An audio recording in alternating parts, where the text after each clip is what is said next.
Bonjour tout le monde, je suis Choi Jong-woo, professeur de coréen à l'ISPAC. Aujourd'hui, je voudrais parler de la situation du féminisme dans le système de la démocratie. C'est la saison des élections présidentielles en France et en Corée. En fait, l'élection sud-coréenne est déjà finie, dont le résultat est que Yoon Suk-yeol, ancien procureur général et candidat du Parti conservateur de l'extrême droite, qui s'appelle Pouvoir du peuple, a été élu nouveau président de la Corée du Sud.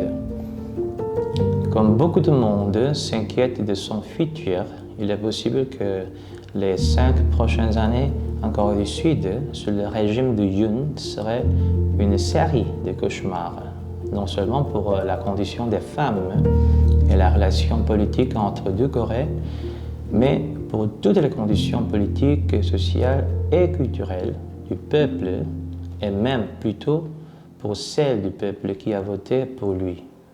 Peut-être c'est un paradoxe.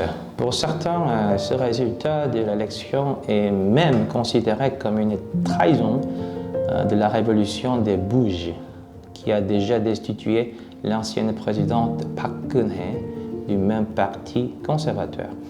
Oui, c'est probable, comme toutes les choses, mais je ne sais pas.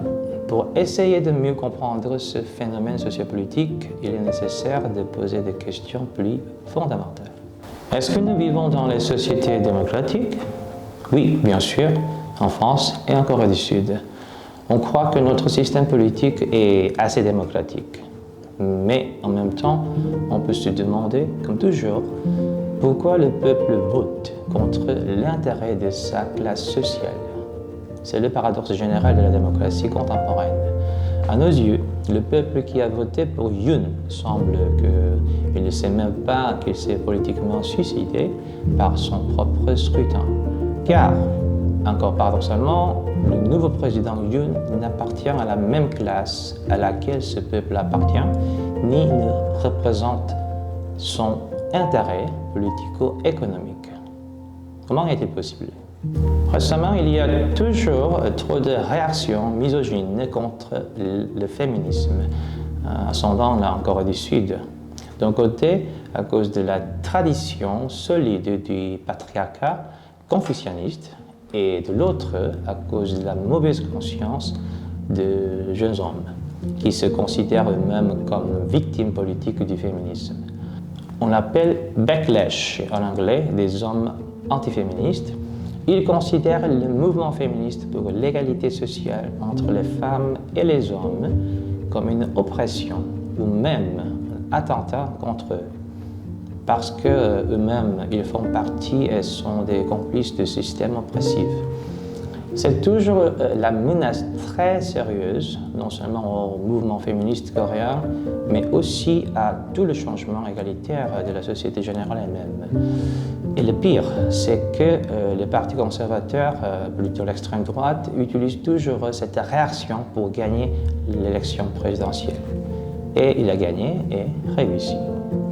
Le problème le plus fondamental est la totale absence d'un parti ou d'un groupe politique qui pourrait résoudre ou conduire leurs vrais désirs politiques et corriger ou représenter leur véritable volonté sociale.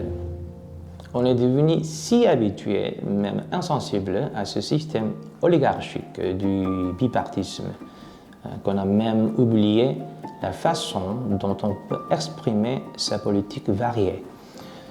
C'est pour cela que nos véritables et différents éléments du conflit social ne peuvent être que dissimulés ou abstraits et que nos vrais et divers désirs politiques ne peuvent pas se représenter en eux-mêmes dans cette limite bipartie.